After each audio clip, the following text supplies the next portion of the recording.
어제 우리 군 당국이 탐지한 북한의 중거리 탄도미사일 2발과 관련해 북한은 정찰위성 개발을 위한 시험이라고 주장했습니다. 그러면서 북한은 내년 4월까지 군사 정찰위성 1호기 준비를 끝낼 것이라고도 밝혔는데 사진이 조악한 수준이어서 북한 주장의 진위를 신뢰하기는 어렵다는 지적이 나옵니다. 취재기자 연결합니다. 최두희 기자. 네, 통일부에 나와 있습니다. 네, 우선 북한 측의 보도를 보면 우리 군 발표와는 달리 정찰위성 시험을 했다는 거죠? 네, 그렇습니다. 북한 관영 매체인 조선중앙통신은 어제 평안북도 철산군 동창리에 있는 서해 위성 발사장에서 정찰 위성 개발을 위한 최종 단계의 중요 시험을 했다고 보도했습니다. 이와 관련해 북한 국가우주개발국 대변인은 위성 촬영 및 자료 전송 개통과 지상 관제 체계의 능력을 평가하는데 기본 목적을 두었다고 밝혔는데요.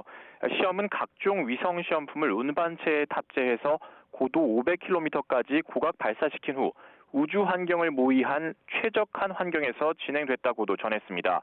또 우주 환경 조건에서의 중요 기술적 지표들을 확인했다며 이는 중요한 성과라고 강조했습니다.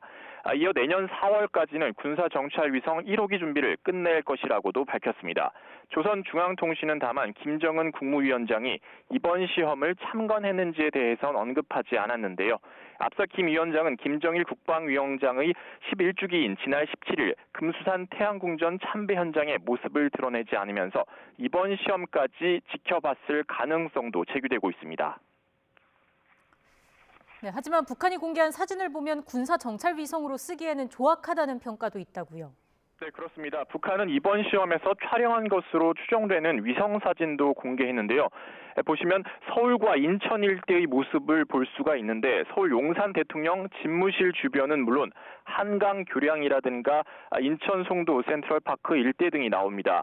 북한 측의 주장대로라면 위성 시험품 장비로 사진이 촬영됐다는 건데 전문가들은 군사용 정찰 위성으로 촬영했다라고 보기에는 조악한 수준이어서 진위를 신뢰하기는 어렵다고 지적합니다.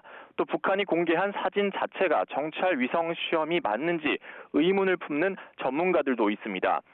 북한이 공개한 운반체 발사 장면을 담은 사진을 살펴봐도 마찬가지인데요. 고체 연료가 아닌 액체 추진체의 모습으로 보이는데 전문가들은 기존 액체 연료의 노동 미사일이거나 노동과 무수단 미사일의 중간 정도의 새로운 형태의 발사체일 가능성 등을 제기하고 있는 상황입니다. 그렇다 보니 여기에 탑재될 위성도 고성능이 될 수 없다는 겁니다.